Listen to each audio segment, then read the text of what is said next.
How's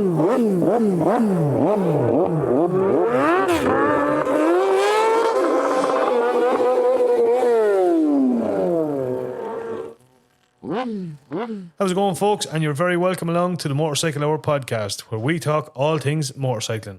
A quick shout out to our sponsors, Terence Healy Motorcycles Tullamore, your main Honda dealer for the Midlands. City Spares Motorcycling, Cherry Orchard Industrial Estate Dublin, your Honda and Suzuki agent. And motorcyclingtraining.ie, your one-stop shop for all your motorcycle training needs. Before we kick it off, we do want to give a reminder that this podcast is intended for audience of 18 years and older. So just remember this when deciding where and when you listen.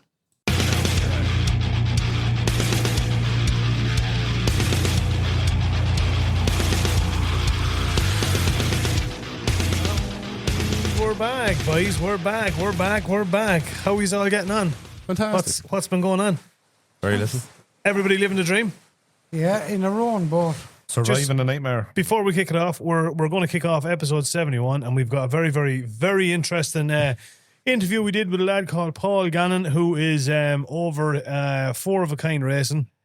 Really, really interesting bloke, and he's kind of tells us about his racing and how he, I suppose, has decided to go racing to kind of help raise awareness, I suppose, of people, kids with autism and stuff. He gives us a bit of an introduction into his life and how he has 4 kids himself with autism, and how he's trying to combine both his love of racing and obviously his love of his kids to kind of just, I suppose, raise a bit of awareness of the struggles that are out there. So yeah, very interesting conversation coming up with the one and only Paul Gannon. Before we kick it off, we have to do a little bit of a roll call. So it's first and foremost by the one and only 5'3.5", all blood pressure heading him. Charlie Riley's here, everyone. Yay! No, wait, no, sorry. Wait. All right, brother. How are you getting on, man? Keep them audience quiet, though. Sorry, no. Blackguards. No knickers and bras thrown up there today. There is, yeah. There is. Skid marks and all. Skid marks and all that. That, of course, is the unfamiliar voice of the one and only Pádraig Daly, everyone. How are you getting on, lad? Not bad now, Brandon. Haven't seen you in years. I know, it's been a while. You have a new pony coming. I do. We're going to talk more about that in a second. Good stuff. Oh, big J's we will. Oh, but yes, we will. All them horses, I tell you what. Oh. Last, but by absolutely no means least, is the one and only Ross McQuaid. How are you getting on, brother? Fantastically. Interesting thing about, I have a couple of interesting facts about Ross McQuaid. Does people want to know interesting facts about Ross McQuaid? Oh, yes. So, I want to see what he was. I have them written down here, lad. It's just, people wouldn't really know. So Ross McQuaid was born on the 4th of February, 1987, which that day is now known as Ugly Baby Tuesday. Yeah. There's something you didn't know about him. That's what it was known as. Hold on, you're already lying because I'm nowhere near older than you knock. Yeah, no, honest to God. His poor mother only got morning sickness after he was born. Did you know that? That's the truth. They used to hear this kind of a gremlin resounding noise coming from the cot. And when she'd look in, she'd feel nauseous straight away. Do you know what I mean? Was his mother as opposed to you? He was actually that ugly. They had to put sideboards on the pram. Stop frightening the general public. And a tarpaulin. So that's a couple of little facts about Ross McQuaid there. As a fella said, he was that ugly as a child. He used to tie a bone around his neck for the dog to play with him. Oh, I thought it was when he was born that the doctor slapped his mother and not him. What are you doing? Absolutely. How are you, bud? I'm all right. Oh, jeez, he didn't like that, did he? Yeah, but Roscoe, deep down we all love you. We do. You know what I mean? I might want to hit you all a fucking slap. You make us all look great. Yeah, absolutely. I know. No, hold on. Fucking Uncle Fester over here. I have him as a screensaver on my phone. Yeah. And every time feeling down, I just look at that and go, something, things are not too bad. Yeah. You know what I mean? That's just the way it works. No, but all joking aside now, stop blackguarding. I have to get serious here now, right? On a serious note.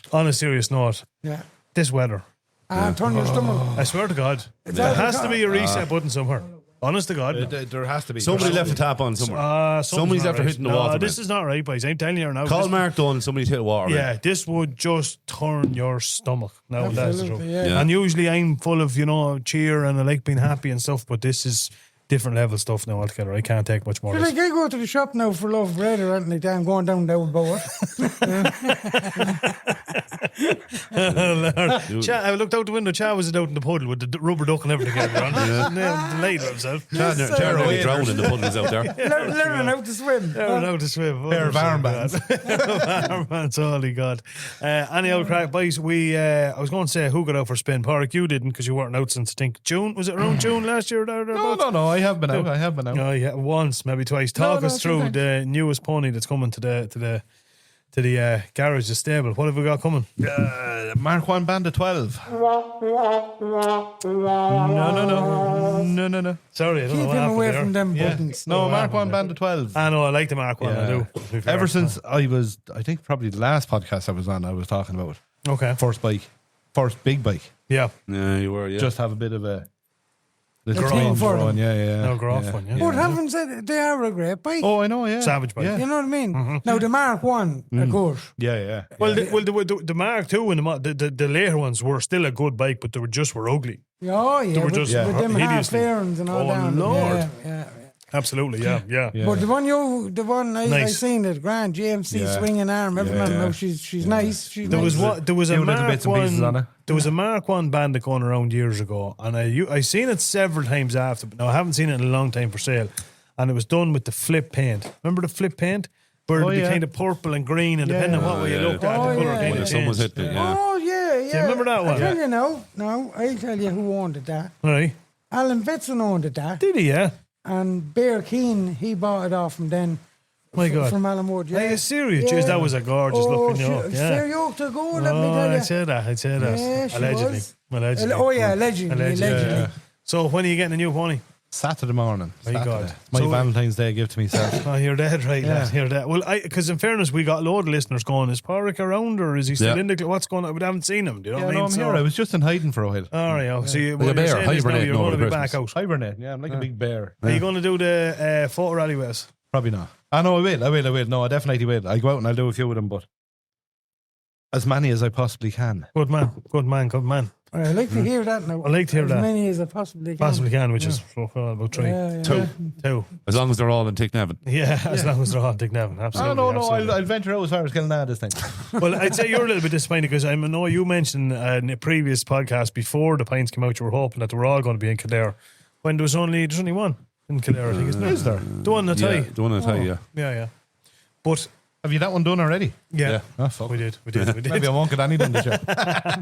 Oh my God! I'll tell you, you have to put up the price of petrol with that 1200. You definitely Oh, want that. don't That's I a know sir. it. Don't I Holy know it. Jesus! So what's she then? 5 speed is it? 5 speed, yeah. Okay, yeah. okay, 5 speed, yeah. Fair But, yoke and juice. You'll see there won't be a They're- lawnmower safe in the country. Yeah, no, they're an animal and petrol, but just comfort, power, Oh yeah. just Yeah. Great. Ah, lovely bike, know, man. The yeah.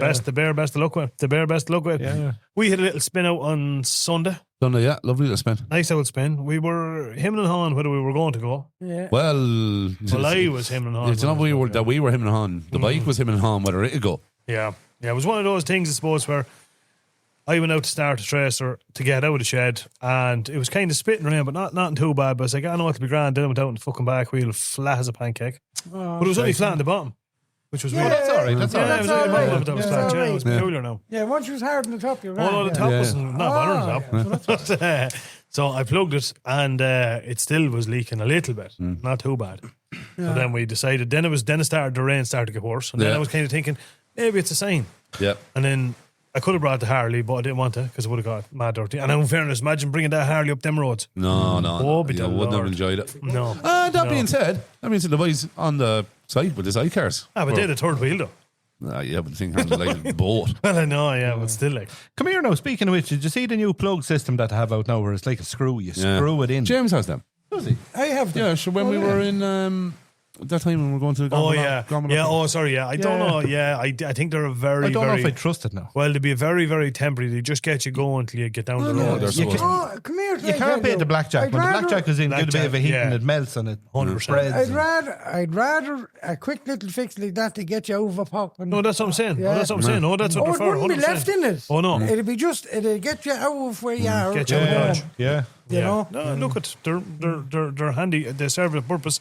But we done a couple of 4 rally Another pints. We two of done, them. I don't know what, I can't remember what numbers we did. We done the one in Athy anyway. And then the mast. The mast in Carlow, Kilkenny, Castlecomer. No. Well, it was no, you went past Bally. Balnaskill. No, not Balnaskill. Bally. What was it? Scully. No, it was Ballyoskill or something like that. No, Ballyoskill. Ringing it skinny. No, it was. I'll tell you where it was. Do you remember the place in County Laois? I think it was, or was it Laois or Carlow, where the local GAA club won some championship? Oh, And the video went wild. Ballyraggett. Ballyraggett, yeah.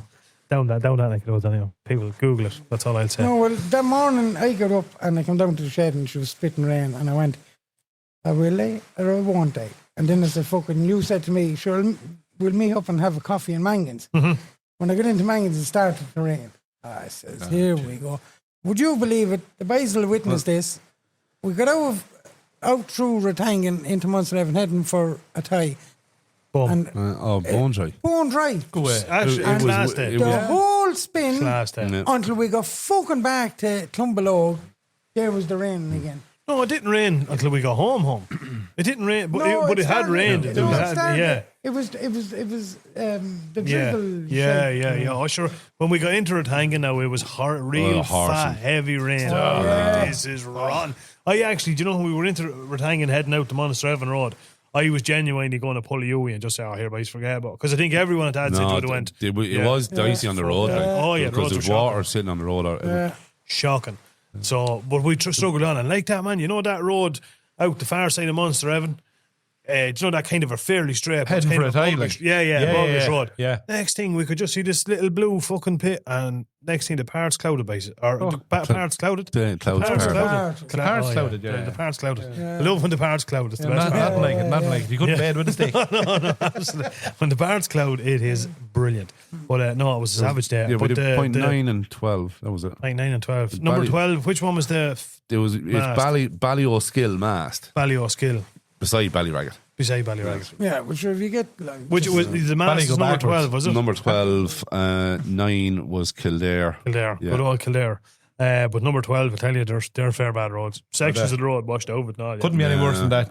Fucking, what was it, the church last year? No, it was just as bad. Oh, it was worse. It was worse Your than man that. parked in the middle of the road out checking his I fucking know, it was worse than ducks that. At or least what. that road was all there. This was bad. Oh, was it? Oh, there was section of the road washed over and Sure, everything. you were going through Sorry. forestry. Yeah. Warwick, I was on the fucking Bosa. Ah, stop. Yeah. And the next thing, this lad took off up this narrow road, and I was like, here we fucking No, go. I was waiting for a hit, but in fairness, your blood pressure must be coming because you didn't do any giving out. No, in fairness to you on Sunday. Well, no, I There was was no I giving was out. actually just mad No, for the I was. spin. It was. No, I was delighted. I was happy with you. No, I have to say, I was mad for the spin, yeah. No, I was Yeah. pleased. I was pleased. It was all good. Yeah. Come here. Before we go any further, we have a few other bits we want to talk about, especially a bike that myself and McQuaid had the pleasure of bringing for a spin. We want to talk. We've got some more interesting upcoming news about Moto Expo, which is fast approaching. But before we do any of that, I think we'll bring over to the one and only Paul Gannon of 4 of a Kind Racing. Folks, I want to give a massive, massive welcome to Paul Gannon of 4 of a Kind Racing. You're very welcome to the Motorcycle Hour podcast. How are you keeping? Not too bad yourself. Not a bother, man. Not a bother. Good to have you on. I'm joined here with, of course, Charlie Riley's here. You'll hear the squeaky little Chaz here. It's squeaky little car. I give him the squeaky little car. Porrick Daly's here as well. How are you doing? And we've got Ross McQuaid, who you have been chatting to on TikTok. Yeah, 100%. How you doing, lads? No, Fabulous. Paul, We're hanging in there. We're enjoying this weather. Living the dream. Oh, stop. It's never ending, isn't it? Never No. ending. It The most miserable start to a year, isn't it? Yeah, absolutely. New Except Year, for- it seems like it's been raining there for the last 2-3 months. It does, honest to God. You'd want to just turn off the weather and turn it back on and see if it resets itself. Do you know what I mean? It's a Sure. nightmare. They fucking gave it a weather forecast now as well for snow or something, or ice coming in now. Lovely. Since the rain is stopping and then ice is coming in. Fucking yeah, you can't catch tomorrow a break. night. Yeah, Yes, Paul, have you any good news for us now? I'm on the podcast. That's good news. Honest to God. Come here, Paul. Give us a little bit of a story. So you have, I suppose, a fairly unique story, and obviously we're going to get into that in a minute. Give us Yeah. a bit of a background about yourself, and I suppose 4 of a Kind Racing. What's the story behind that, and how did that all come about? So basically, it all came out. I have 4 kids with autism. Each one is diagnosed with autism, ADHD, sensory processing disorder. My eldest son, he's 7. He's going 8 now in May. He's the worst of it now. He has an intellectual disability. So basically, he'll be our age, say, and he'll still have the mind of a 2-3-year-old. You know, that type of way, like. Yeah. Okay. So, Okay. so basically, I've been biking all my life. I was in the Irish Army. I was in the 2nd Cavalry. So when I joined the Army at 17, I got put into the 2nd Cavalry. So it was just motorbikes. Okay. Now, I grew up with motorbikes as well. My father was a biker. He had his own bike club and stuff like that. Like, so I've always gone around to all the bike rallies as a child. Like, holidays for me was in Spain. It was on the back of a bike, going camping, bike rallies. That was holidays to me. Like, No better type of holiday. That is the- oh no, that's and Sure. you know what? I miss them type of holidays. Like, I even like fucking like, you still reminisce. And like, I was listening to one of your podcasts there the other day. Like the biker rallies aren't the same as they used to be. No. No. Sure. Years ago, Paul, when we used to go to the bike rallies in the early years, way different, way better than they are today. You see, today you can't have an old pint or anything because you're looking over your shoulder for the guards and that. You know Yeah. what I mean? So you're not Yeah. enjoying it. Where years ago you go camping, you'd have your few pints all over the weekend, come Monday morning or Sunday morning, whichever you were going home, and you tip on straight home and you interfered with nobody. But now you see it's all got to do with everything to the road. Speed cameras, Sorry. fucking everything. Yeah. Yeah. Absolutely. Yeah. But yeah, getting back to that there. So I'm from Dublin. I moved up to Dundalk, met me the wife. I only got married there in August of last year. I don't know whether it's a good thing or a bad thing. Done a new I thing found here that- with the cake. I hope she's not listening. Oh, that's what I was about to say. Hopefully she's not in the other room there, earwigging or listening to the podcast. I'd be rightly fucked. But yeah, that's so 4 autistic kids. My eldest is 7. The youngest is 4. So we have a 4-year-old, a 5-year-old, a 6-year-old, and a 7-year-old. My God. Yes. You don't hang Yeah. around, do you? As you were busy. No, so Your television broke or something. it was during COVID. Yeah, it was 2018, 2019, 2020, and 2021. Yeah, exactly. Yeah, absolutely, man. Without a doubt. Yeah. So I kept that busy, God love her. And Yeah. so basically, yeah, they all got diagnosed with autism, ADHD, all the whole shebang there. So because I'm into bikes and I've always been into bikes, I've always just bought bikes, working on them, just love bikes. So I said, I'm not getting any older. I'm not getting younger, should I say. Yeah. I'm going 40 now this year in June. So I said, you know what? I said, I actually want to give back more for my kids and for the charity that actually helped us, as in change their whole life completely. So Okay. because my eldest young fella has the intellectual disability, he's no concept of danger. So we could never go for a walk, even up the shop, even to the park. As soon as you let go of him, he had no sense of danger. He was gone. He was out in the middle of a road. Like he'd be gone. Like he doesn't realize what's around him, you know. So my partner now does everything, you know what I mean? Thank God for the women, like. But she applied there for the Irish Guide Dogs and we got gifted. Major, his name is. Ah, an what assistant a staff. name. Yeah. What a legend. Oh, so he basically changed their lives there last year. We got him early last year, and for the first time ever, we could go to the park, you know, because he's attached to the dog. Yeah. So he has a harness and absolutely changed everything. And it's like, you know what? I said, this charity basically changed our complete lives, like completely. So I said, why don't I do something got to do with the bikes? Instead of just being selfish and racing for myself, I said, I might as well do it for a good cause as well. So set up 4 of a kind racing. Basically, it's named after the kids because each one is 4 of a kind, and you know, it has a nice ring to it. Like, so I said, you know what? I said, everything I'm going to do now is going to be for the charity and to give back for the kids and spread autism awareness and stuff like that. Like, so I started reaching out to a couple of people, sponsorships and stuff like that. So what I done was every time I get a sponsorship deal, I sent it straight away then to the Irish Guide Dogs. Brilliant. And Yeah. So with them, there's actually a head fella there that I was talking to in the Irish Guide Dogs. His name is Chris, and basically he invited me and my team. Basically, no, saying team now, it's just myself. Like, it's just an individual thing, but it doesn't. It sounds right when you say team. Like, yeah, absolutely, yeah. A little bit more impressive than a one-man show, you know. Yeah, basically, yeah, that's a one-man band. Yeah, so he invited me down to the Clarny Bike Fest for their 50th year anniversary to have the bike on display, because I'm going to have, when I get it all wrapped and stuff like that, it's going to be covered in Irish Guide Dogs and fucking autism and stuff like that. Like, so just to basically display the whole bike, you know. So that's this Bike Fest coming up 26, is it? Yes, so it's the Irish Guide Dogs 50th year anniversary, and it actually worked out well with the Bike Fest because I think it's their 20th year anniversary as well, running the show. Wow.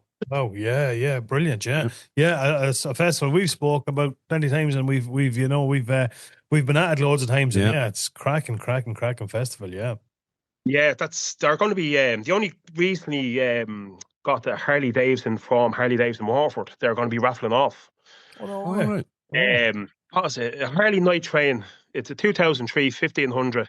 They're going to be raffling off now. Their tickets and all that are going to be going on sale. I think he said to me the 6th of April. You can buy online, and then you can also buy tickets then, obviously, when you're down at the bike show, you know. Yeah. So everything, that's what I'm saying. Everything is just all for a good cause. Basically giving back as much we can, because I think it works out 53,000 per dog to train. Jesus, guys. Yeah, it's serious amount of money. Yeah, it's 53,000 per dog. Oh, it's not cheap. But like, you know, I suppose it's not cheap, but like what to provide you with. Yeah, what to provide you with. Like, I'm sure, obviously, you know, in your situation with your missus and yourself, having 4 kids with autism, like it's hard. It's hard going. You know, I'm sure it is hard going, and I suppose people maybe that, you know, that have kids that, you know, obviously that don't say they wouldn't have autism, probably take it for granted in a minute. You know, like as you said there a minute ago, to be able to go to the park and just let your kids run around and stuff like that, we probably take that for granted, you know. And I'm sure, like you're a dad, but you're also a husband as well. And I'm sure it's nice sometimes it's nice for yourself and your missus just to have a little bit of, you know, to be able to go out for a walk and stuff, and you know, not be constant. And like as you said, not looking all around, you're looking over your shoulder. Yeah, and the dog is not just a dog. This is something that really does change people's lives, you know. Oh yeah. Yeah, massive. Like that, like even going inside to get the kids, say, ice cream and stuff like that. Something so simple. You can't actually go in to the shop to sit down to get ice cream. So now we come in with Major. He's attached to him. Dexter's my son's name, so his name's Dexter. He's actually named after the serial killer. No, I didn't want to ask that. It was. People always said about the tractor. I was like, no, he's actually named after the serial killer. Yeah. And great show, though. Yeah. Well, actually, there's a funny story about that. When we went, we had to do a christening course with the nuns and stuff like that before you get the child christened. Like, and we were all sitting down in a room. There was all different families, and all the nuns were asking, oh, what's the name of your child? Blah, blah, blah. People like John, Mary and stuff like that. Like, and then you're like, Dexter. And she was like, oh, after the tractor. I was like, no, after the serial killer. And her face absolutely dropped. She's like, what do you mean? Absolutely shocked. Everyone in the room just jaw dropped. Like, jeez, yeah. I just on that course. I remember I had to do that course when we came home from Australia, and my son Cooper was like, what was Cooper? He was probably nearly 2 at the time. Yeah, something like that. By the time we got to christen him, but I know he walked up to get it himself. But anyway, we had to go and do this course, and I wouldn't be religious by any stretch of the imagination. And the minute I heard I had to do a course, you know, from a priest about the right way to raise your kids, I was just there. Oh Lord! So we went in anyway, and we were sitting down doing the course, and of course, I always like to have that whole bit of crack in the whole lot. And he was there, and he was telling us, you know, do this and do that, and encourage them in this and this, that, and the whole lot. And I just thought, like, there was probably 5 or 6, you know, couples around. I just thought it was hilarious to say. I said, no, that's good. That's sound old advice, Father. Fair play to you. I said, have you many kids yourself? He didn't find the funny side of it. That's all I'll say about that. Look, getting back to that, obviously, the Irish Guide Dog for the Blind, what a fantastic charity, what to do. We've visited their tent and stuff when we were down in Killarney. Fantastic. Yeah. Brilliant. They're based in Cork, is it? Yeah, they're based in Cork. Yeah, so I was actually talking to Fergus from the Irish Superbikes for Mondello Masters actually there the other day, and I was having a crack with him, and he was saying, "You're a Dublin man living in Dundalk, and the bike club you're with is West Cork Motorcycle Club." Yeah, yeah, You're a glutton for So punishment. I'm all Love over it, the yeah. place. I am. I'd like to spread myself around. yeah, absolutely, man. Without doubt, yeah. So, what's the story? So, talk to us then. So, just as you mentioned there about the short circuit, is that the plan? So, for this year, is that your background with short circuit racing and stuff? Is it or? Yeah, so I done when I was in the army, 17, I joined. I was doing track days, 18, 19 years of age, and everyone was just on super bikes. There was a load of older lads then as well doing track days, going racing, stuff like that. Like, so I said, fuck, because I'm driving on the road, and I class myself as a highly skilled driver, getting trained by the army and driving in 2CAV. I was like, do you know what? I said, I'm getting a great buzz just from driving on the roads at a different level. I want to take it a bit further. So start doing track days. So that's how he said, I goes, right, I want to do short circuit racing. I was going to do it, Jordan, before COVID hit. Yep. And I had a Honda CBR track bike, fucking absolutely love road racing. So I said to me, mate, I said, we go off, get our short circuit race license to go off to do road racing. So that's my main goal, is to actually do short circuit, do races, get the signatures for that, and then hopefully then go onto the roads. So Okay. Nice one. to me, I get more thrill just from doing road racing, if you get me. Absolutely. I find it more exciting when I go to be just a spectator watching road racing. I get a totally different feeling from, say, going to Mondello or Kirkstown and watching the lads go around track. Even though I get a buzz from it, it's not the same buzz that I guess on. I think even Watching as a road spectator, racing. I think that's like, you know, and obviously like we go to Mondello's like, well, when it was on, seems like a fucking lifetime ago now, but when it was on, and it is great, and the buzz is great, but there is nothing better, than sitting up in a hedge somewhere and you just hear this distant, you know, this 1000cc just roaring its head off in the distance, and you're just like waiting for it to come back. Like, that's class. Yeah. Oh, it's just savage. Like, you know yourself, friend, we'd go on the bikes to the road race. Yeah. But yet, when them boys are out on the track going by, you're going, fuck. Yeah. Yeah, you do, yeah. Hyper. Yeah. They're rating the fucking 1060 down. Out you there, know? yeah, you do. It's just the buzz you I get. suppose the one drawdown with Mondello, I thought when I started a few times, you're stuck in the one spot. If they opened up some of the other corners, Yeah. you'd have a move around. Would you believe it? I've said that over the years. I've said Mondello are not using their head. Yeah. They should have stands all around that track. Yeah. Yeah. At least a path around that you could walk around and. But if they, Yeah, did you ever see the back half of the track over there? It's savage corners and that. Class, If you yeah, could sit yeah. there and watch that now, it's better than watching a mate. Oh yeah, I done a couple of track days, and when you go up like when you're on the international track, you know, the big long straight at the back, then it curls round into a right hander, and then like tires in 1 and 2 are absolutely unbelievable. And that's where some of the best battles to be going on, when you're actually watching them, when they actually have, say, like the old BSB races and stuff like that, when you actually televise them. Like, that's where some of the best battles have actually been, is where you actually can see as a spectator. Yeah, absolutely, yeah. There isn't a trick there. no, friends, Paul, they need more the big stand. Just view them. all Yeah. around. And you see, because you can watch one bit of the race at the front of it, and then the next race you could go down the back. And, you know what I mean? No, for sure. But you can do that in the road racing. You can say, geez, you know what, let's go over there. Yeah. No. I know it's awkward, but you can get around a bit. Like. Yeah, absolutely. Yeah. But even with Mondello, they could actually hire out. You don't actually have to have fixed stands. They could actually hire out stands to actually come down and you just hire them out for the weekend, have them positioned in different spots. And they could actually do, say, like a trial run to see, like, do they get more people there? If you don't get more people there, take them away. Move it, Yeah, it's a good idea. Oh, they're missing out. Yeah. That's a trick there. Like. Yeah, absolutely. Yeah, Like, 100%, yeah. That's why I was also saying to Fergus there about the Mondello Masters. I said, there's so many families. Like, I've started up now a whole thing about, say, mental health and autism awareness. With it's not like a podcast. It's just basically a Q&A that I actually started up, say, on YouTube. That I'm interviewing riders. Sort of thing, Yeah, just talking to riders, just amateur riders. There's no professional riders on it. Just everyday Joe Soaps that actually spend every last bit of their money to go racing and get nothing back from it. It's just the pure joy from it. So, but the amount of people that I was actually talking to that are actually racers, that have someone that is autistic, like as a family member or a child, that like they know of, right? So I got asked the question, it's like, is your partner, like if I go and get my license now and do the short circuit racing, will my partner be able to come down with the kids? And I was like, no. I said, my partner, even though she has the dog, she'll have to stay at home while I go off racing. Because there's nowhere in Mondello, say, like that, no stands or no nothing for, say, my wife and my kids that are autistic. Yeah. Somewhere that's safe. Like a safe So space. Yeah. basically, yeah. So I said to Fergus, I goes, you have all the conference rooms upstairs over the pits. Mhm. I said, why don't you actually have one just dedicated room, say, for kids with disabilities? So it's a safe space, whereas it's only one door in, one door out, which is a massive, massive thing, say, for an autistic kid. Because if you have one door that they cannot go out of and it's closed, you can sit down and actually enjoy the actual racing.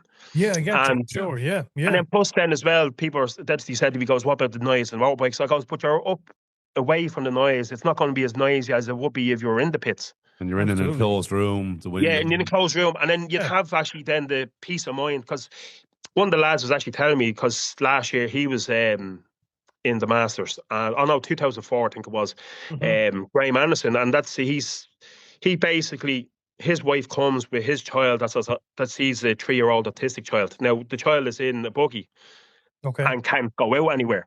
But his peace of mind then from driving around the track is my child safe?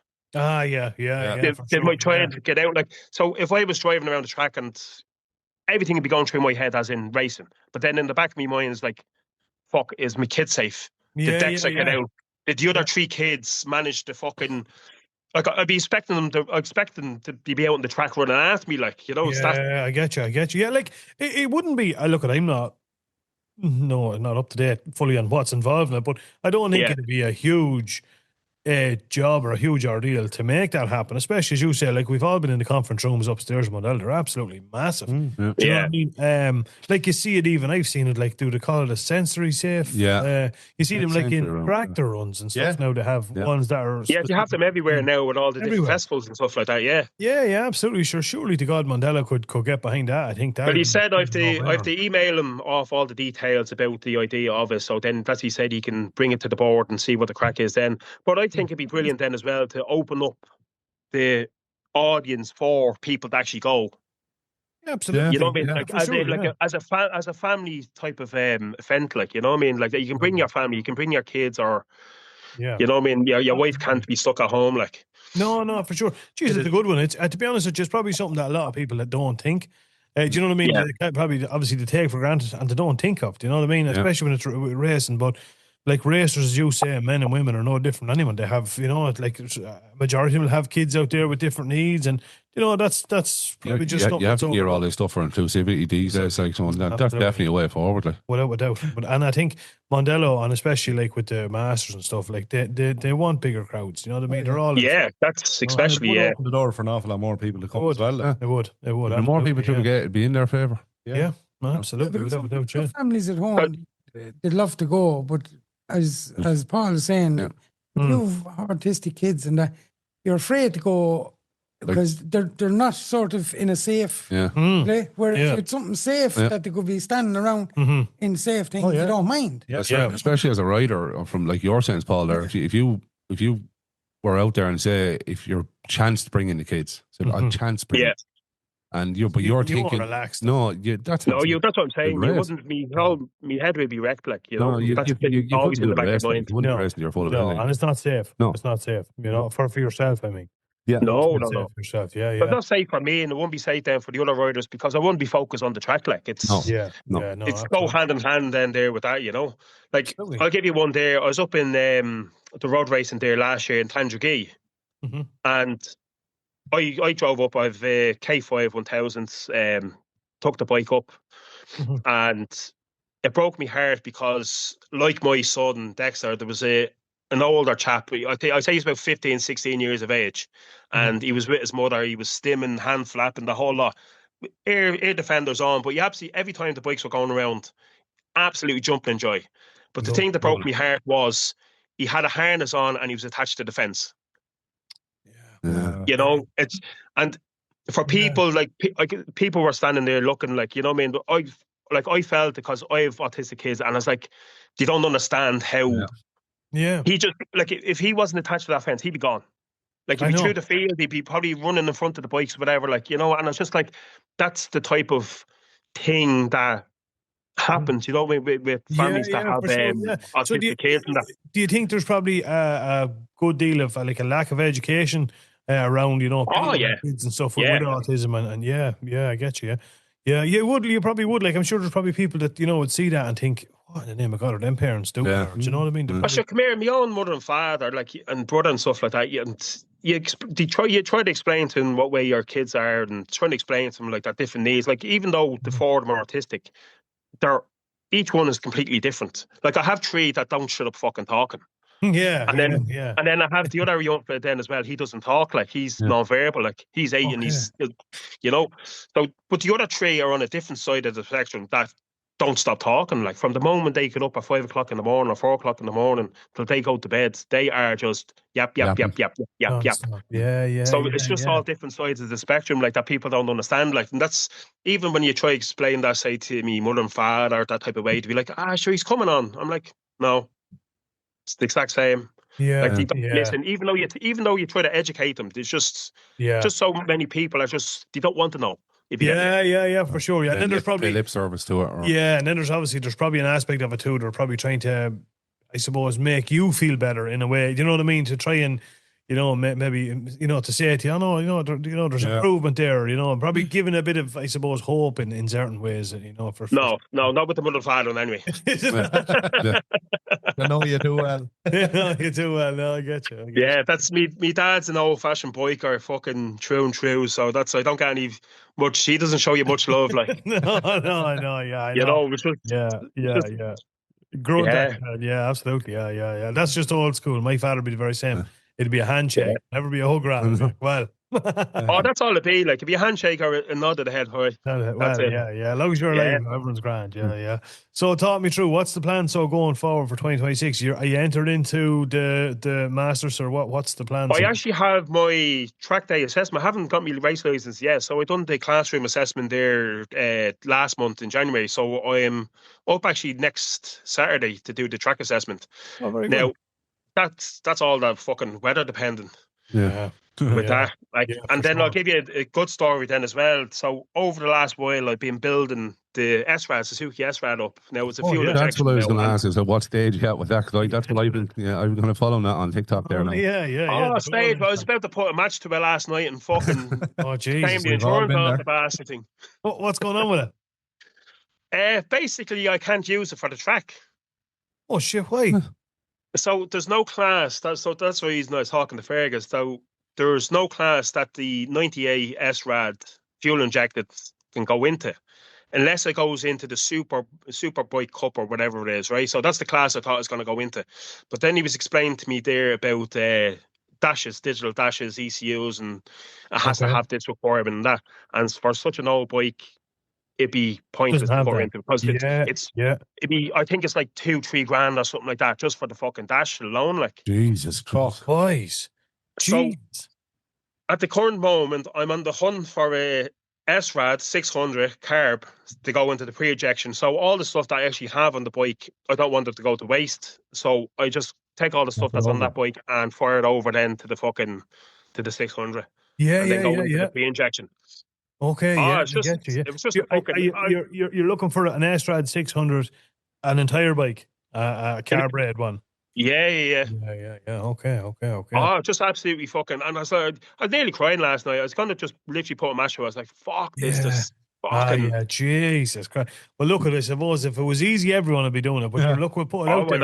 I'm sure S-Rads, you know, there's lads there's S-Rads everywhere now. Sure, someone would want in someone has an old S-Rad. There was a lad there the other week, actually. I messaged on the marketplace, and he had her up and done a deal online on the marketplace. So I turned around and goes, right, I'll send you a deposit for it. I'll be down Saturday. This was probably Tuesday. Yeah. So sent him the message, read it. He goes, oh, no, there's no need for a deposit. Just come down Saturday, pick it up. So Friday, I'll give him a shout, tell him I'm going to be on the way down, whatever, like, you know. And I checked on the ad, and it says, no longer for sale. And so I messaged him, and he fucking sold it. I'm telling you here now, That Facebook marketplace Oh, does the my fuck. head in. I swear Yeah. to God. You'd have an ad up and someone say, this generic, is this still available? And then you go, yeah, still and then you never hear from them again. Yeah. Oh, jeez, that drives me mad, man. I think it's just like a clickbait thing. Like, even there's, Must like, be. I messaged just other people there as well with SRALs, and should you've opened them and not got back to me? Yeah, that drives me mad. Yeah. I'm like, That are drives you me fucking mad. selling her or what? Like, you just Yeah. send me your bike. I want to buy it. Like, Yeah. That's cat. Jeez, I'll tell you, there'd be a man that probably might. I don't know, would he have that over there? Paddy Costello, any old Astrads over there, maybe? Couldn't tell you. Yeah, but we'll put it out there to a few anyway. Yeah. So, you'll get one somewhere, man. Yeah. yeah, So- I was fucking talking to some lads there now. The same thing with Ireland. They fucking overprice everything. It's know. gone to Yeah, shite. yeah. Once, Absolutely gone to especially shite, once you know you need something. Yeah, well, I mean, I'm not being bad. Like, you know what I mean? They're not the most desirable bike in S-Rod. No. I mean, I'm not trying to be You're bad. breaking me heart here. You're breaking me heart. That's my childhood bite there. Break his heart. Sorry, but like, it's probably it's not like, you know what I'm trying to say. You know, Not like the fat arse on them. Yeah. Well, if that's a nice looking bike. There's certain things that like a fat arse on, but that's what I'm on. To be honest with I you. know. In Brazil by any chance, no? yeah. No, we'll get you on. So do you need that bike then ahead of getting your track certification then? No. So I'm actually doing that on the road bike. So I'm changing over the road to K5 to do the track assessment. So I just need the lock wire, a couple of things like. So I don't actually need that now until April, until the start of the Superbike. Oh yeah. So Masters. you do have a bit of time. Yeah. I'll have a bit of time. Like, that's Yeah. that's what I was about to say. Like, I've messaged now people in the UK, which is actually the cheaper, better equipment on the bike, and unfortunately over there they actually look after the bikes better than Yeah. the Irish. Like, and like, I know it sounds, probably fucking everyone will hate me, but I think there should be like an NCT for motorbikes in Ireland. Where people actually- Right, hear me out. Now, hear me out. It's just so people look after the motorbikes, because like, obviously all you lads, you all look at anyone that has a passion for motorbikes, look after them. I'm going to stop you there now. Brendan looks after our bike. Brendan, yeah. Some of us look after our bikes, others not so much. But I'm not mentioning this. But no, go ahead. So I just think it's like NCT for them. I obviously know I'm going to get a load of fucking backlash for that. Like, but because if you're going off to buy a bike, at least you know that it's 100%. You can get on the bike and drive. You're not getting onto a death trap and fucking driving it down the road. Like you could buy a bike there, say Galway, for instance, there, like, and you're getting on it and driving it back home. So you don't know whether the chain's going to snap. Yeah. Fucking engine's going to go. Whereas if you buy, say, something in the UK, yeah, you're bringing it over and getting it delivered. But at least you know you have It's been MOT'd. Yeah. all MOTs on it. All, you can check her online. You can check everything. Like, Yep. It is true. Look, there Here's a is. question. Yeah. If you're buying a bike, and like this would be strictly a track bike, you'd be buying it for, or would you be wanting to use it on the road occasionally or anything like that? No, it'll be a track. no. I have the K5 there for that. Like, Yeah, but then if you're buying in the UK, do you need a VRT? Because you wouldn't be putting No. plates in. No. No. You would save a bit of money there. Yeah. No, you wouldn't need that. Just whip the plates out, get a sledge and bait the wing nuts off. There's a bit more to it than that now, in fairness. But look, I know what you're saying about the NCT. I think the only problem is, and this is a terrible thing, I ain't going to get more, this is Ireland. So if they did bring in an NCT, you could be guaranteed to be some lad taking a few bob there to get it through it. So the government will find a way just to fucking expose everything and just rip you off even more. Like, Yeah, absolutely, 100%. Yeah, but it is interesting. In fairness, like as you say, bikes you can't buying a bike and buying a car. You buy a car and you drive it up the road and the wheel falls off. It's not the end of the world. You buy a bike going up the road and the chain breaks, or if he locks up or something, different kettle of fish altogether. So no. To be fair, there is some. it's a valid point there, but I don't think anyone was there. No, don't get me wrong. I probably wouldn't do it myself, because obviously the bikes that I have as well, they're too loud, and that's my brother actually has a Suzuki Intruder 1800 with fucking straight through system, and he bought it from a crowd actually in the UK. Yep. They brought her over from America. It's like a fucking one-off custom fucking thing. This thing, you could hear it miles away. Yeah. Absolute miles. Like, and he's getting grief off his neighbours. like fucking 10 doors up because he's starting to go to work in the morning. Like, They'd be grand. They'd be grand. Don't worry about that. Earplugs. Earplugs. But that's what I said. Because if they did bring in an NCT in Ireland, any lad that collects standard exhaust systems would be a millionaire. Panicking lads looking for it. And then the lads playing exhaust, they'd be sold out of easy outs and tappets because every bolt would be breaking. Guaranteed. Yeah. So you need obviously the S-Rad 600. We're looking for an S-Rad 600 pre-injection, the carbureted model. Anyone that's out there, one that's going to be now. Yeah. Saying that is because one of my sponsors and supporters is Suzuki Ireland Motorcycles. Okay. So they came aboard to help me and support me. So I can't really go off and buy a Honda. I can't buy a Yamaha. Yeah. Look a bit strange now, to be fair. Yeah. A good CBR 600. Yeah. Tell them you want a GSX or 600 there, and I said it to him. He didn't reply to the message. Send it again, lad. Send it again. What about is there? So on that, there's a super twin category. Yeah. Can you race then like an SV or something? I could, yeah. I just don't like them. Yeah, neither do I. Don't know why you even said that. I get back to like the whole love for S-Rads. Like I remember like years ago, I was actually going down to a biker rally. I think was Jesus Christ. When was it? I must have been probably 8-9 years of age. I was on the back of my father's bike, or back of like there used to be fucking 20 odd of them, and because my father say was the president of the club. Yeah. I could pick who was on the back of the bike of, so I could fucking if I wanted to get back on, say like your bike for instance, like to jump on the back of your bike, I could change over then. And I remember we were all driving, and well, I wasn't driving, I was the passenger on the back, and I remember a group of S-Rads flew past me. Okay, there was about 5 or 6 S-Rads, and I was like, oh wow, what are they? And I remember when we pulled in to whatever the next pub that you're going into the drinks beforehand to go down to the next pub. All the S-Rads were actually there, and I just fucking absolutely loved them from that moment. No, and when you said the S-Rads flew past you pulled in on the side of the road. Sorry, no more S-Rad. Skin off a right. No more S-Rad jokes. I'm finished out. Well, I'll give you one. On Harleys or something. Which bikes? So last year, I'll give you another story. Last year, when I was in work, actually, the day after my birthday, June last year, I slipped my wrist in work and nearly died. I was 10 minutes away from dying. Oh, Jesus. So I used to build sheds, steel sheds, and I was moving the steel flashing. And you do this. You do this fucking 20, 30 times in an hour, like. You know, the same thing you do every day of the week for years, like. And just in a split second, I've tattoos, sleeve on my arm, and in a split second, I just felt like a slight little twinge. I looked down, my whole arm was covered in red. There was blood spraying absolutely everywhere. It was like it was like the most gruesomest horror film you can think of, like stupid gruesome conflict. Yeah. And there was blood just spraying everywhere. And I was like, looked down at my hand, and now it went right across my wrist, and I looked down, and the blood was just spraying everywhere. Collapsed to the ground. Because I'm in Dundalk, County Louth, where I walked out in Carnelford, it's about 30 to 40 minutes drive to the hospital. Good spin, yeah. Good spin, like, and eventually then I got into the hospital, and that's the doctor turned around and said, or the surgeon, he goes, someone's looking down on you today. You're about 10 minutes away from dying. For fuck's sake, man. Oh, there's more to that story then again. So they end up fucking stitching everything back together, save me basically, stitch me back together. If this story's gone down only for some lad threw you up in an S-Rad in 25 minutes, I'm not believing it. But go ahead.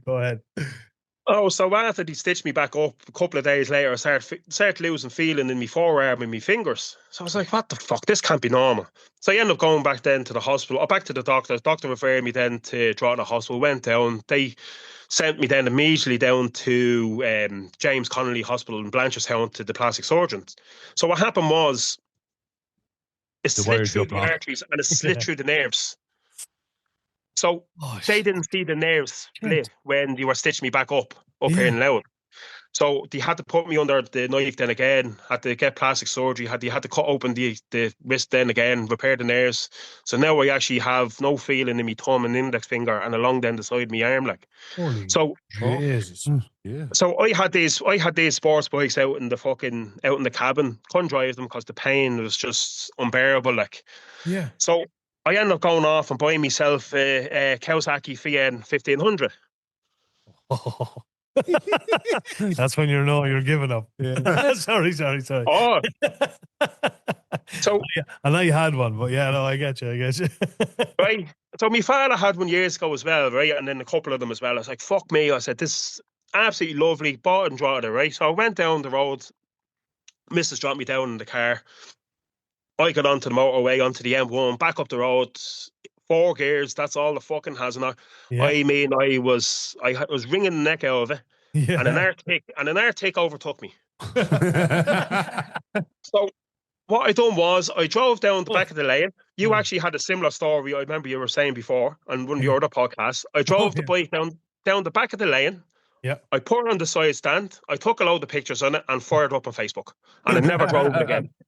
Yeah, mine was with a DeVille, but yeah, I get you 100%. I was, holy fuck. I said, like, I'm used to driving fucking ZX 10 hours, Gixxers, everything, and fat out, and then going down to fucking 80 kilometers an hour on the M1 in Arctic. I was like, no, definitely not, man. No, this isn't for me. Yeah, absolutely. Yeah. Just So this year, obviously, we're saying we'll get your bike, you get your certification stuff. So the big plan this year is to hit the Masters hard. Then is it? Hit the Masters hard. The big one I want to do then as well is the Kirkstown Big 3 Series then as well up north. Absolutely love that track. Yeah. And the whole plan was to get enough signatures to do the road racing. So I wanted to do the Tandragee 100 this year. But with so many things coming up, money, finances, fucking wedding only last year, and then the fact that I have to buy another bike, I have to buy a new helmet now as well. I checked the date on the helmets. I fucking 3 helmets down there. Check the date on them. They're all out of dates. The divorce is going to cost you a fortune as well now, to be honest. Well, that'd be probably cheaper. I broke the news yesterday about the helmet, and she just gave me a look, and I was like, oh. Whoops. Yeah, we've all had them. Them remote controls, all picture, no sound, but it is good. Just press the mute button. Yeah, oh Lord. Oh, there's no mute button on this one. She's from the fucking. Oh, class. So you're going to hit that hard. Look at I like. There's the first thing I have to say, aside from all the like the reasons why you're racing, but the first thing that popped out to me is when you told us there that you were heading for 40. It's like it goes to show you're never too old to give it a shot. Like this would be your first time racing, and you want to go road racing. It'd be my first time racing. Yeah. Like that's some goal, man. Now, obviously, you have to say you're a young looking 40. To be fair to you, do you know what I mean? But that's a filter. About 6 inches of foundation on them there. Yeah. Putting any pressure on you, Brendan. Fucking paint tan and everything. I had me missus fucking LED mask and everything on beforehand.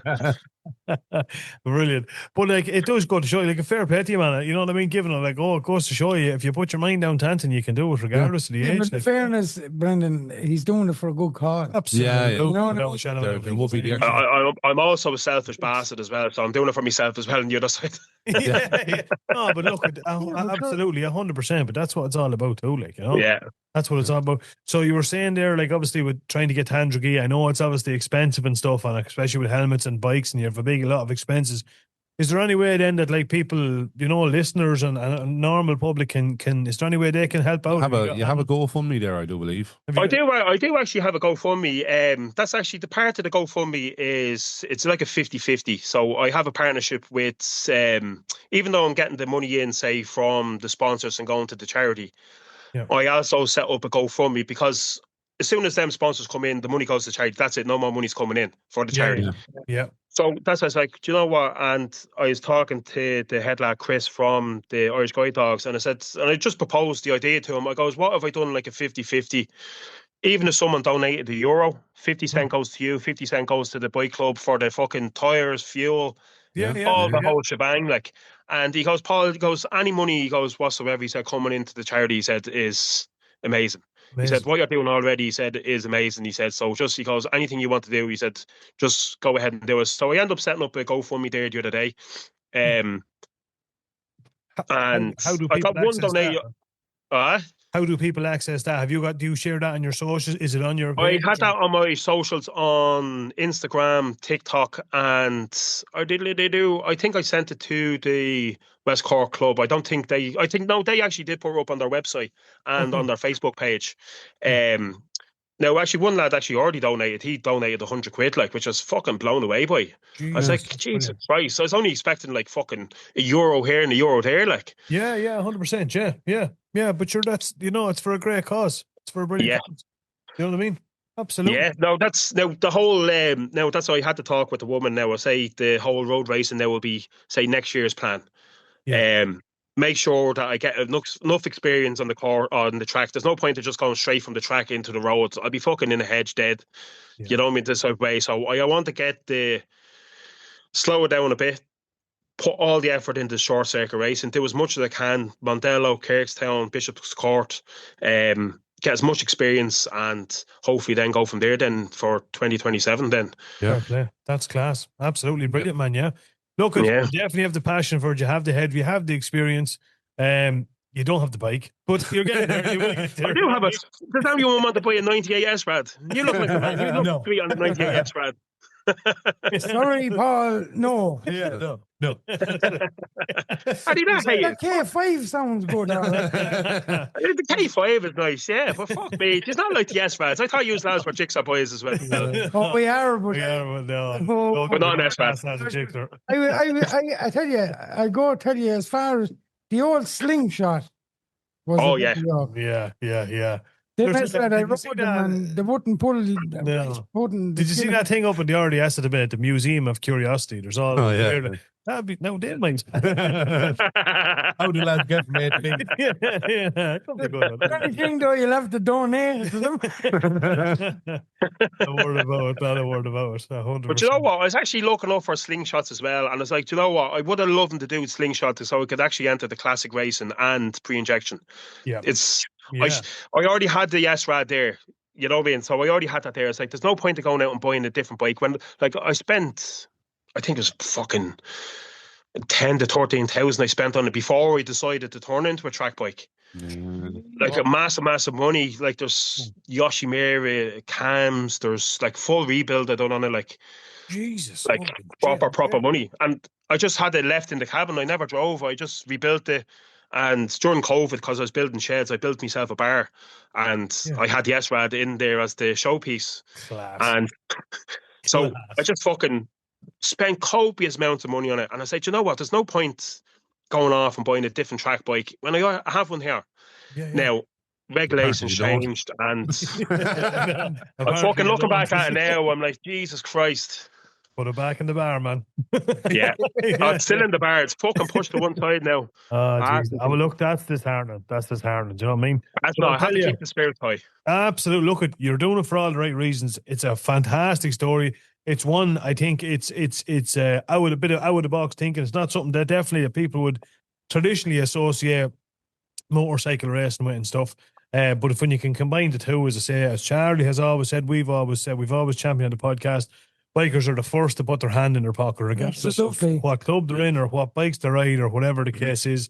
So what I propose is, if you can send us the link to your GoFundMe, we'll bang it up on our socials. I appreciate that so much, yeah. I would ask everybody that can at all to jump on and donate a few bob. I know we'll throw a few bob. We're going to throw 100 in, yeah. We're going to throw €100 in. I appreciate that so much, lads. Get the ball rolling, as the fella says. And we'd urge everybody else to do the same, because it is. Yeah, I'll be down at the Moto Expo now as well in March. Yeah, we'll be there as well.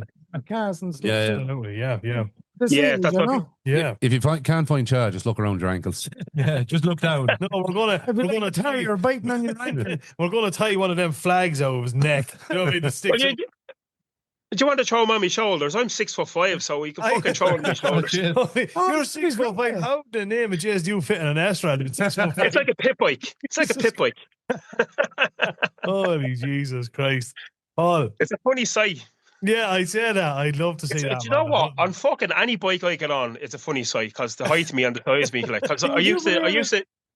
the two boys in the club here, James and Tony, is the same. 6'5". Tony's 6'6" and James is 6'4" or 6'5". Yeah, It's yeah, up yeah. there anyway. Yeah, Yeah. And when they get on Jigsaw thousands and Yeah, all just that, look all them kind of weird. look so small. Yeah, exactly. And when I sit up on them, it looks so fucking big. He makes a monkey Yeah. bike look big. Huh? Oh, that is for sure. Holy Jesus. Yeah, no, well, a monkey bike. Oh, well, that's it. Like, it's not Almost. like a little fucking pit bike it is for me, for fuck's sake. Yeah. No, Jesus Christ. It's absolutely class. We know better to you throwing it around anyway. No, honest to God, yeah, 100%. Fucking on the deck. No, keep it up, keep it right anyway. Do you know what I mean? Paul, listen, it's been an absolute pleasure having you on the podcast. Yeah, Really pleasure appreciate being here. the absolute bare best of luck going forward for 2026, man. Thank you very much. Keep doing what you're doing, and you send us over that QR code for Evolute, and I know our loyal listeners are going to jump on board and send you a few bob. I appreciate that so much, lads, and thanks very much for having me on. It means a lot. Yeah, no. 110% Paul. The Expo, yo. Absolutely, pleasure's all ours. 100%, and I'll see you then, lads, right? So, Thanks. you and the big 6'5" be looking for the 5'3.5", all right? Cheers, Paul. Have a good one, man. Cheers, right. Take it easy, right? Right. Cheers, Bye. And we're back. That was the one and only Paul Gannon of Four of a Kind Racing. And as we mentioned on the podcast, if you can all jump on there and throw a few bob into his GoFundMe, it would be really, really appreciated. It's a very good cause. It is. It's a very, very good cause. Absolutely, without a shadow of a doubt. Lads, we were talking about spinning, and we were talking about a few bits and pieces there before we came off. And Park telling us obviously that he's got his Bandit 1200 coming out, or you'll have it there this Saturday out for an old spin. I will. And it just got the gears turning in the head of mine, and I was just thinking, what if you could have one other bike, I think we might have even asked this before, but one other 3 to 5 grand motorbike in the shed, what would it be? I have one. Go on. Something like a CBR 600. Now, bear me on this one. Whoa. Bear me on this one. Right. Great bike. Mm-hmm. Light. Quick enough for the roads that we have here. Okay. And you just rode them around anywhere. Everywhere. I like where your head's at. And you can ride them balls out and you're not going to... Allegedly. No. Allegedly. Even allegedly, you still won't. Lose your license. I do you're like not where your going head's that at. fast. I like where your head's at. I have Just to say. something light and nimble. Light and nimble that you could fire around the place. Yeah, okay. Chav, would you have anything now for that kind of price money? You'd be thinking, wouldn't mind one of them. Well, I had the CBR 6 and all, and I tell you what I used to love, as I said before, I used to love the slingshot. 1100 slingshot. Yeah. I wouldn't mind one of them. Would you get one for that kind of money? You would. You wouldn't get a Some clean one. lads You'd probably out get a there rough one. look stupid money for them, and they're not worth it, lads. Oh, Jones. But that's everybody these days. Like, it is like, true. There's no. You go onto Facebook Marketplace, man, or go onto and just type in project bike, and some lads after dragging out of a hedge, he's looking for €1,500 for it. Well, here's one for you. I've been looking up Bandits for the last 3 months, I'd say. Yeah. And you won't buy a Bandit 6 for less than 3 grand. You know something, boys? The Bandit 6, the Mark 1 were a nice looking bike too. They're a lovely bike. I had one, and Yeah. they're great, like 6-speed as well. Yeah. So not as bad in petrol. But they're a nice bike. great bike. But they're not worth 3 grand, like. No. No. Yeah, you used to be able to pick them up from €900 onwards. Like the 600s you could. Like. Yeah, but see, that's what I'm saying. Everybody's gone, they think their bike is worth a fortune. And unfortunately, it's not. Like, you know what I mean? No. Like, be realistic here. Bikes are worth a certain few pound, and that's it. Unless you're buying fairly fresh, up-to-date stuff. Or something that's absolutely mint. Yeah, you know what I mean? Well, Like, it has to be mint. They're only worth what someone's willing to pay for them. Well, that's it as well. Exactly. And that's exactly it. They could be sitting up there for 6 or 7 months. Yeah. And you still, I'm not budging the prices. Bike's worth that. No, because nobody's fucking buying it. No. But then if you do look at it, a lot of bikes are advertised for a long time. Yeah, 100%. But look, as we mentioned, I think before in the podcast as well, I think a lot of it is because now, like, people are buying fresher bikes, down to finance. It's not because everyone's suddenly a ball of money. Yeah. It's just because it's so easy. Oh no, to it's so finance easy to bikes get now, finance Just now. sign on the Yeah. dotted line, like. Yeah. Absolutely. But McQuaid, if you, And over they to you, never- if you had, you know, 3 to 5 grand and don't say fix the bikes you have, you have to buy another bike, what would you? two No, of in them. fairness, 2 out of 3 are fixed. now. 3 grand worth of bile for the Harley. Yeah, what's that? yeah. Speaking of Harley, did No, the but- starter land yet? As Meatloaf No, said, that's the end of the 2 out of 3 ain't bad. 66%. 2 out of 3 ain't bad. Yeah. No, yeah. starters at the end of the month. Oh, I thought it was coming this week. We got the fork seals done on the Triumph. Yeah. Oh, schmick. Yeah. Wasn't a bad job. They're easy to do, in fairness. No, a bit fiddly. Fiddly, but we got it done. We got it done. The phaser is schmick. Blazer's class now. Yeah, she's flying it. Taking over like a mouse's heart. Exactly, yeah. Yeah, what would you go for if you had another, 3 to 5 grand? I don't know. I still had my head turns by those FGRs. 3,000. Yeah, I don't know. I did. I actually seen one advertised there this evening. And they're on not big. Facebook. They're not Terence big. Healy's is sold. His one is sold. Yeah, Oh, they're not big. They're some not of them, big. yeah. Not big money. No, not big one. No. You get, look at it, put you this way, you get a real nice one for 5 grand. Yeah, It yeah. would, Oh, it yeah, would, yeah. it would, it would. Or like I've obviously only rode stuff kind of with fairness, but after having a spin on Keys MT, you know, I'd like to have something like that maybe. An MT-07. Yeah, But you'll have a spin on the Bandit on I will have a spin Saturday or Sunday. Yeah, see what it's like. I tell you, Yeah. that, as you say, the MT, now, Yeah. look at lads. Good crack. They're They're fun bike. Yeah. man. No, in fairness, tell you, though, every time I I've get ridden like- that now. Ah, It's they just are like, Every there's time something I about get it, her they're ripping fun. that joke, I get off smiling. 100%. Yeah, You see- you get off. But it, here's one you that get brings off you the back bike. to the- You get off the bike straight away, a big smile on your face. Yeah. You grab your handbag and you head off.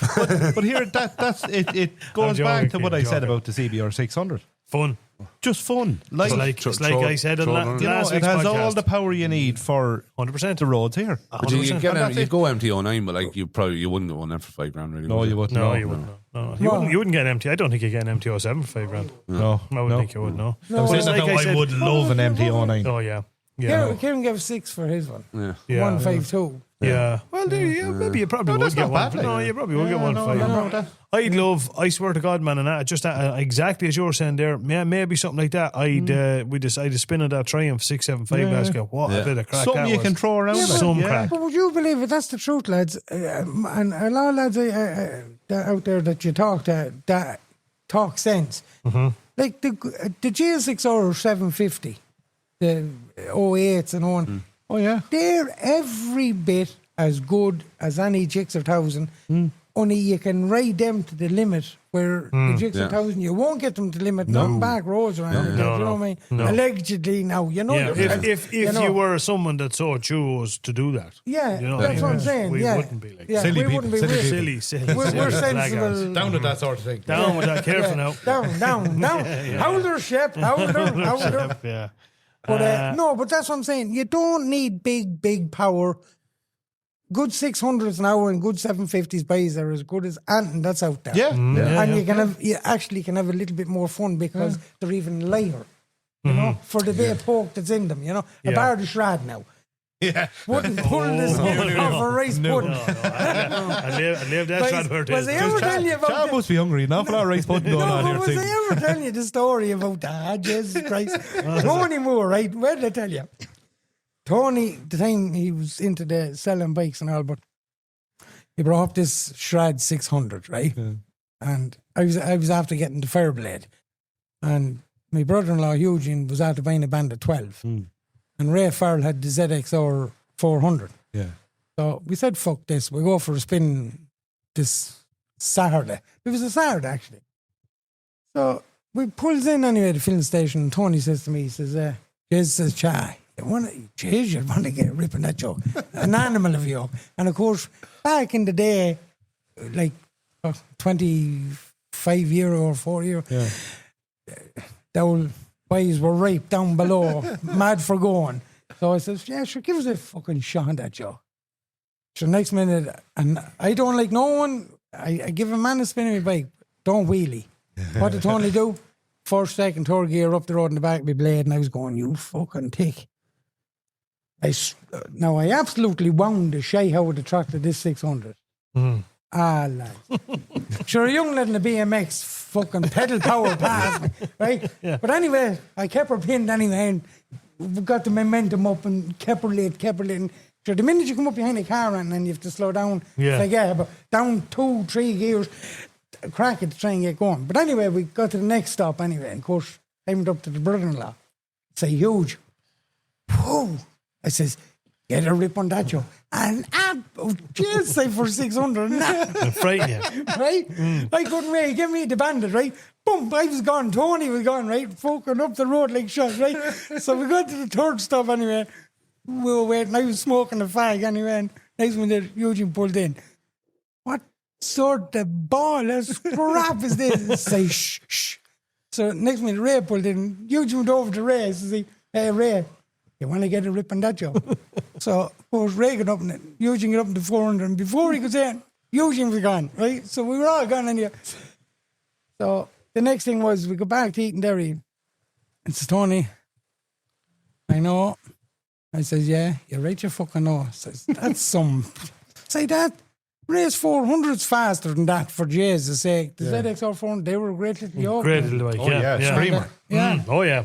But that's why, that's the experience I had on one of them, and that's why, no, thank you. Would not be for me now. No. Well, what were the I never liked them. 750s like? I never rode the 750 track. 750 Never rode them. I didn't like the look of them either. No, I didn't like the look of them, but... They were a mixture of a TL look, Yeah.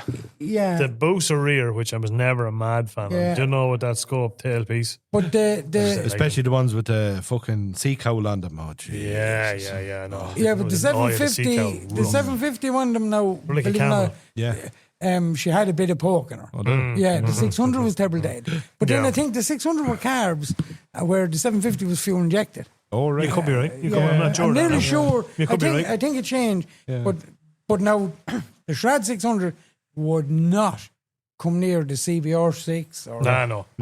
Jesus, ZX6, no. No. I'll tell you what I would love. I'd love a ZX6, you know, the 636s. Oh, yes. Oh, jeez, I'd love one of them in the shed. I'd say they've some crack in them. They're Set right, it straight on it. yeah, but he's there. No, I'd leave the drops on it. Would you? I would. I just leave them on it. And I'd love to have one of them. Yeah. Is he knowing you're young? Am I? Yes, I don't fucking feel it. I do not feel it. But yeah, look, that was just it was something that I heard during the week. Lads were having a chat about, and we thought we'd bring it there. So yeah, so Cha, you're going for what did you say you're going for? I'd go with a slingshot. Yeah. Porrick, you're going for CBR 600. I need the 600s, the Gixxer 6, the CBR 6, the ZX6. Yep. Or 6. McQuaid, FGR. So weird.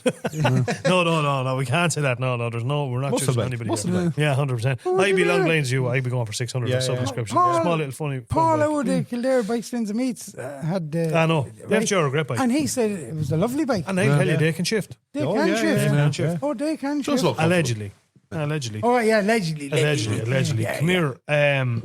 Next thing, boys, we want to just have a little bit of a shout about is Moto Expo. We mentioned it earlier on the podcast, but I do want to. I've been having a chat with a couple of the guys, James and stuff, who's going to be on the podcast shortly. Tell us the full ins and outs and all the details on Moto Expo. But they are looking for entries for their custom motorbike show. Again, free entry in the whole lot, but spaces are limited. So we'll be urging anybody that's out there, jump onto Facebook, get in contact with Moto Expo, and give them the details of your bike to enter into the custom bike show. We were chatting about here. Kieran is possibly going to maybe bring the Harley over and enter into the custom show. I think if he does, it's kind of a waste of time for anyone else to bring it over. But you're bringing it anyway. To be fair, but no, in fairness, that bike is well worth going into the custom bike show. 110% is a smashing bike, absolutely smashing bike. So jump on the Moto Expo. Imagine wins it. It'd be like never hear the end of it. But it'd be like the father child raffle. And the winner, we're not picking the winner, so you know what I mean. Yeah, 100%. But jump on over to that and have a look at the Moto Expo. It's coming up fairly rapid. We're putting plans in place to have all our merchandise and stuff over there, and of course we'll be doing podcasts and live interviews and the whole job lot when we get over there as well. So we're looking forward to that. And tormenting as many people as we can. And 110, and don't be shy, guys. We'll be going over to chat to you, and that is the long and the short of it. Absolutely, and don't be afraid to talk. Do not be afraid to talk. Come here. Brendan loves hugs. I do. Brendan loves hugs. Bear hugs. Big, good, cuddly strong, teddy bear muscular hugs. ones. Oh, yeah. Off men. No. Come here, I said, boys. Do you know what time it is, Diaz? And now, it's time for the Tech and Torque Report. Tech and Talk Report time, boys. It is. This is something that's kind of been growing over the past couple of weeks, and we're doing a good few bike reviews. But This bike in particular, anybody that's on our Facebook will see we had a video up there during the week. Obviously, before I bought the Tracer and stuff, I was kind of on the podcast. I was talking about bikes, and I kind of had one of these bikes picked out. I'm talking about the Kawasaki Versys 1000, the 2020 to 2023 model. So it was before they went to the 1100. I went over and looked at one, Terence Healy's, a white one. Ticked all the boxes. Couldn't fault the bike. The bike was mint, as they all are. But I thought it was ugly.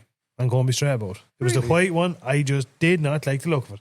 No. I was kind of trying to make myself like it, but I didn't fucking like it. Had that cool pinstripe in it. I didn't like it. No, I just did not like it. So they have to be green. Yeah, 100%. I think so, yeah. And I think the darker green, not the darker, yeah. So then that brings, obviously I went for the Tracer, and then when Terence rang me and says, look, if you want, I've got a 2023 Versys over here, if you want to bring it up, I'll bring it for a bit of a spin and do a bit of a review on it. So I jumped at it, and in fairness, it was the nice green and black one, and brought it for a bit of a spin. The gunmetal grey as well. The gunmetal grey as well, yeah. Brought it for a bit of a spin, and I have to say, it is a fucking smashing bike. Animal. Smashing bike. Yeah. Hard like power-wise.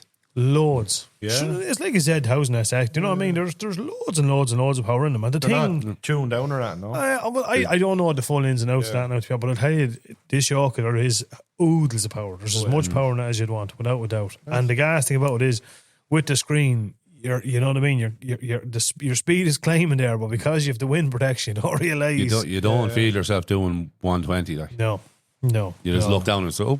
You'd say, no, kilometres. Kilometres, yeah. On the motorway. On the motorway, yeah. And then you rein it in. I'll drop it back to 90. Yeah, just in case. Allegedly. Yeah. But everything about them, I have to say, everything about the bike I liked. I have just, you think you were looking at a different bike, just down to the colour. Savage looking. Yeah, but look, it's the same with any bike, though. Yeah. There's certain bikes, certain colours, right?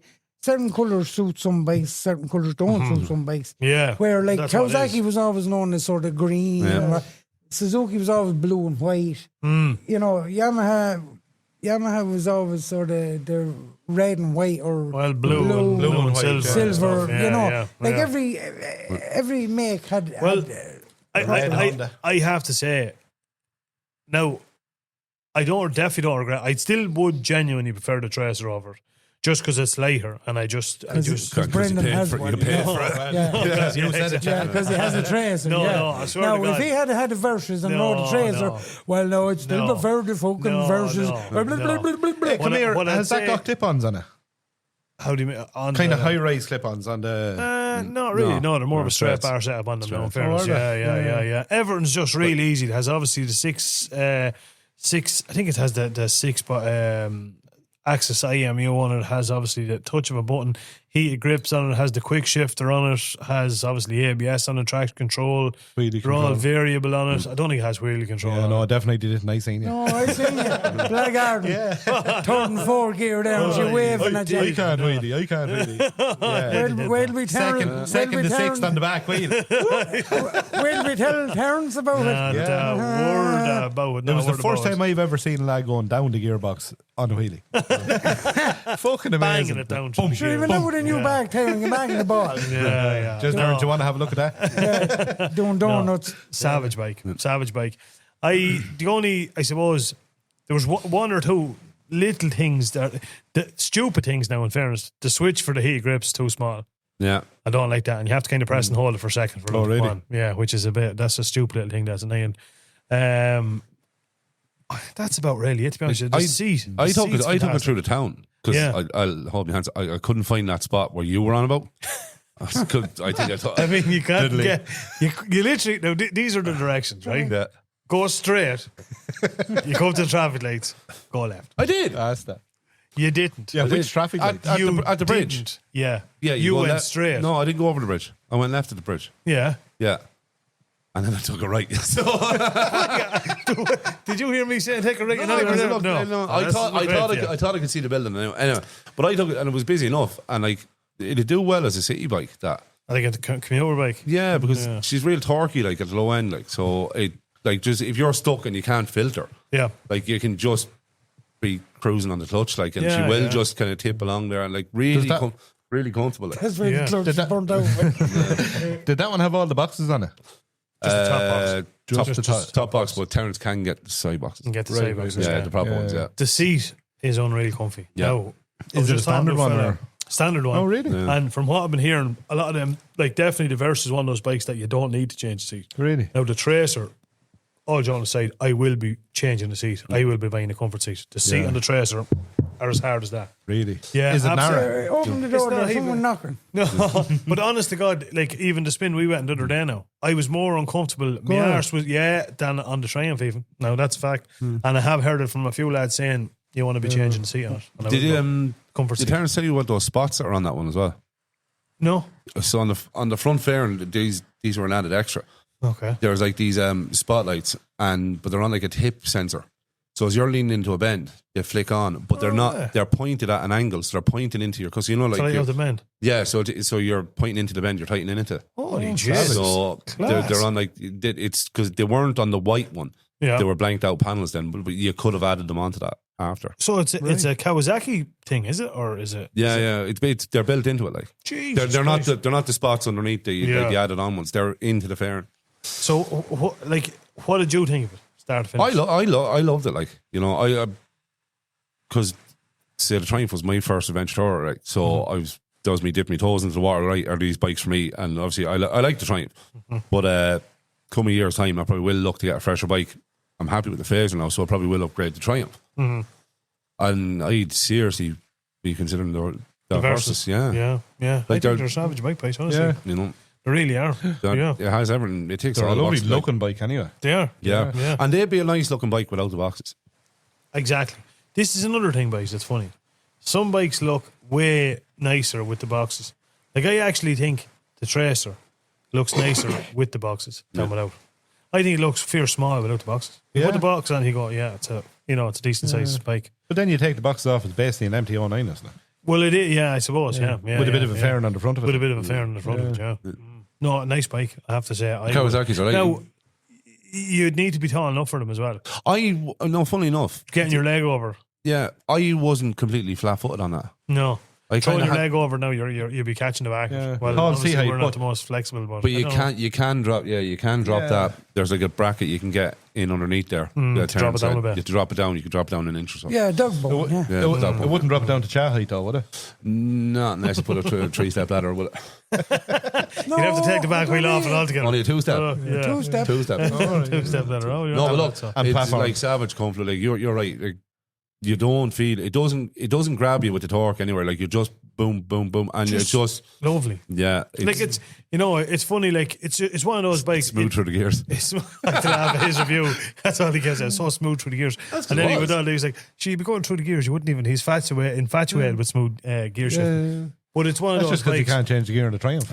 No, I can't, yeah. Honest, that's absolutely. See? That's what it is. Agricultural. Yeah, absolutely. And come here, what's throttle response like in it? Is it Oh, like spot on. bang straight I on? actually Is it think aggressive they're- or is it? No, No, that's no, what it's not I'm getting aggressive, at. Like you, when you're going on, and you'd be giving it a fair crack. Yeah. And it doesn't pull on you. Like no, There's obviously the different modes now. I didn't Yeah. go through too many of the modes, but again, like they're not built for that. Do you know what I mean? They're not a yoke. Like you want a yoke that's aggressive. That you ride a Gixxer or a CBR 1000 or something along the lines that they're hard to ride through traffic. 'Cause you're letting out the clutch, but all they want to do is go. Oh, they want to go. They just want to go. Whereas a bike like that is, you need the power on demand. If you're overtaking cars or getting yourself out of a situation, which it has that, you need the comfort, you need the reliability, the stability, and then if you get the looks as well, it's an added bonus, But a nice bike, I'd urge anybody that's in the market for to get over and get a look at anyway, and see what they all think. Do you know what I mean? Sounds like a plan.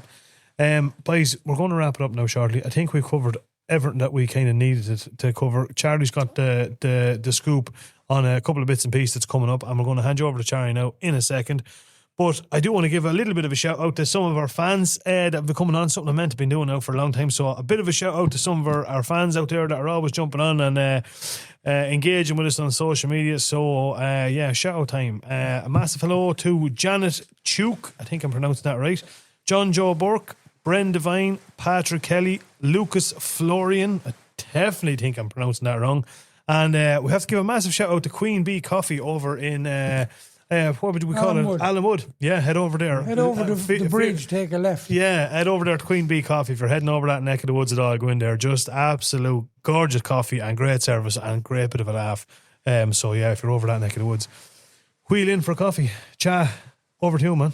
Yeah, as I say, the Unfixables MCC is the 21st of February 26 at Kevin's GA Clubs in Staplestown, Kildare. Air code W91Y653. You couldn't get any better. And Wednesday nights, Kildare Biker Spins and Meets again. That's right. Kildare Bike Spins and Meets are on a Wednesday night and all. And I'm not sure about the Sunday at the minute. Not sure about that either, to be honest with you. I'm not sure, but I know the Wednesday nights they're back up and running there with Gaelic Burger and that there, yeah.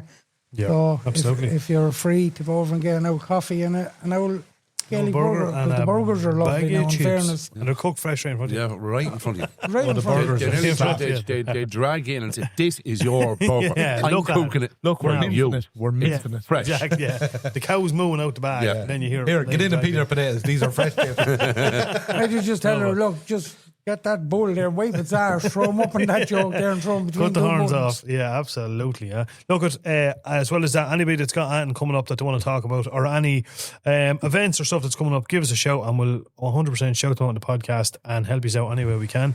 And that is about it for episode 71. Yeah. That's it. That's all she wrote. Stay That's all she wrote. tuned. As the Stay fella tuned. says, we'll see you next Thursday.